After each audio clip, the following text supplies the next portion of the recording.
Hey guys, Toaster here with another Ace Tanker, this time in the Patriot.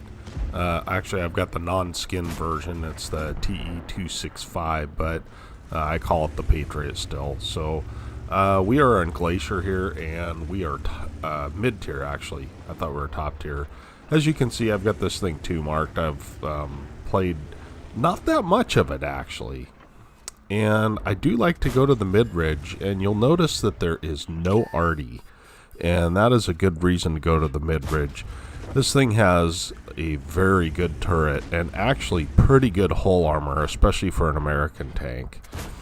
So right now we're just punishing this IS that has sat out for too long, and we're just looking for shots of opportunity. And we put in 800 damage already, so with some high rolls.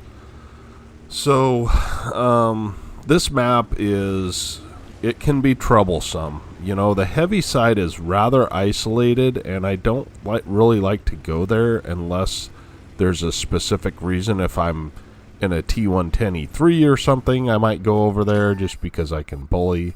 And we do catch this a mill out in the open, and we're able to track him and slow him down. And we're just kind of catching these heavies that are coming late or leaving late. So it's unfortunate we didn't hit that shot, but that T32 has basically no hope of pinning me if I'm hull down. This thing has like 275 effective, so if you do face a JPE 100 or a T110E3 or anything with really high penetration, they can pin you right through the turret, and so you want to be careful of that. So we're just watching the mini map right now. I really did not think this was an ace at the end of the game, but nevertheless, I guess people have gotten to where they're not quite as good in this thing. And this T32 somehow sneaks up towards the hill. Apparently, maybe I should have gone over and defended that area. But nevertheless, we're going to get some free shots on him as he goes up the hill. I mean, to go up the hill in something that slow is not a very good choice. But we're able to side scrape a shot on him. And aiming down on our hull, he should have been able to pin us, but I don't think he was fully aiming those shots. So for whatever reason, the standard B decides he's going to take off, and we're able to track him. Now, they do have a T71 DA on the hill, and let's talk about a little more about this map as the game is progressing. So if you look at the mini map, if somebody is up here, they can get side shots on you all day long, and for whatever reason, that DA has not done that.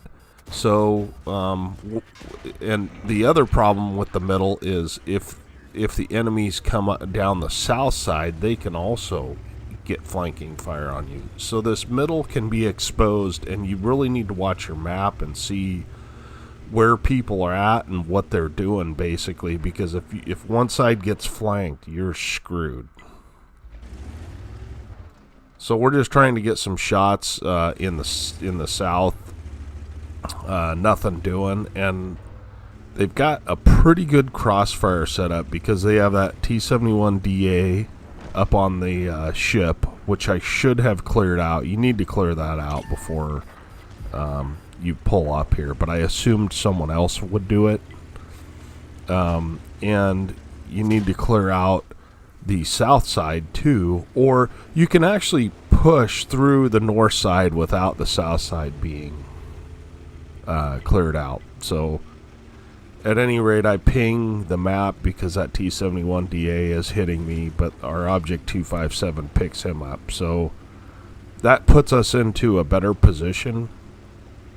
We've got two kind of scary tank destroyers up there, and I'm gonna kind of poke and peek and play with these guys, and it's kind of a slow gameplay, but it is what it is.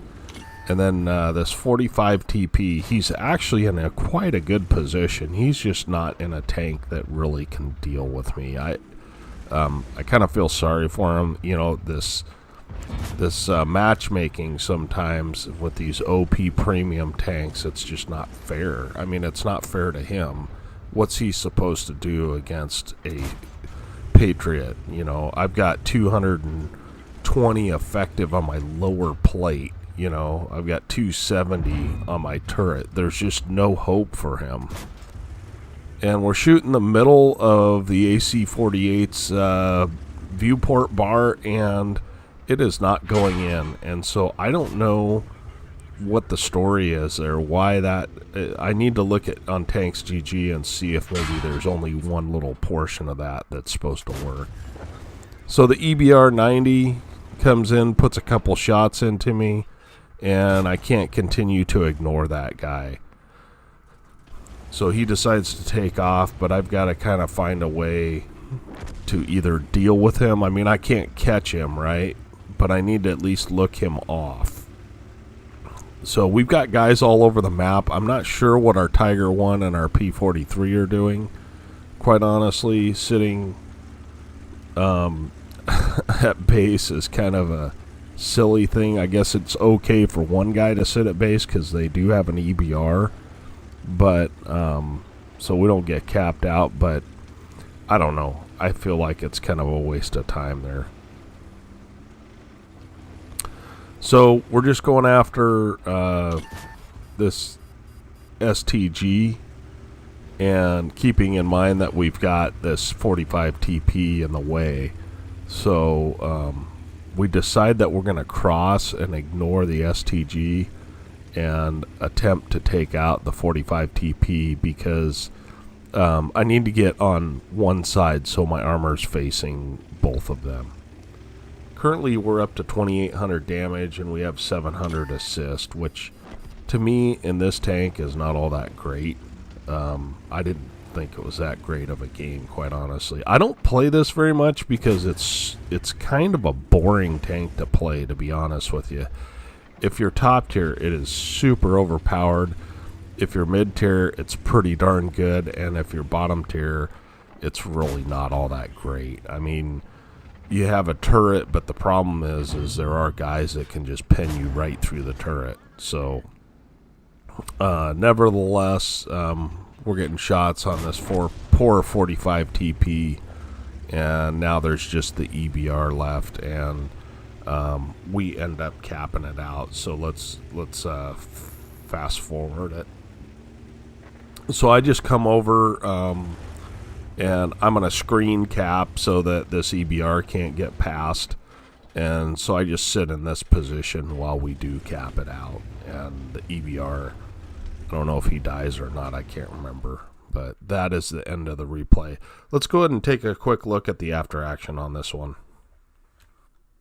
Okay, here we are at the after action. I named this Accidental Ace because I didn't think I didn't realize I'd ace this. I got a Confederate, of course, and one Bond for that. We did 3,300 damage, 1,300 base XP, which was enough to be top of the team by 300. We 30 shots fired, 21 hits, 14 pens. So I was snapping a lot and things were not going in. That just happens sometimes in this thing. We did 3,300 damage. We blocked 2,000, which is more than our tank 1.5 times. 1,158 to our assistance, and that's probably what pushed us over because that's 4,500 in a tier 8 combined. And we earned 61,000 credits. This does earn good credits. And that was on a double, so we ended up with 2,800 experience on that thing. So it's a good tank. It just doesn't fit my playstyle because it's kind of boring. You can do well in it, though. So if you're looking for a premium tank that is a one-trick pony, this is it. You know, you get hull down and you shoot at people. Appreciate you guys watching. Hope you guys hit the subscribe button for more tanks. And we will catch you next time.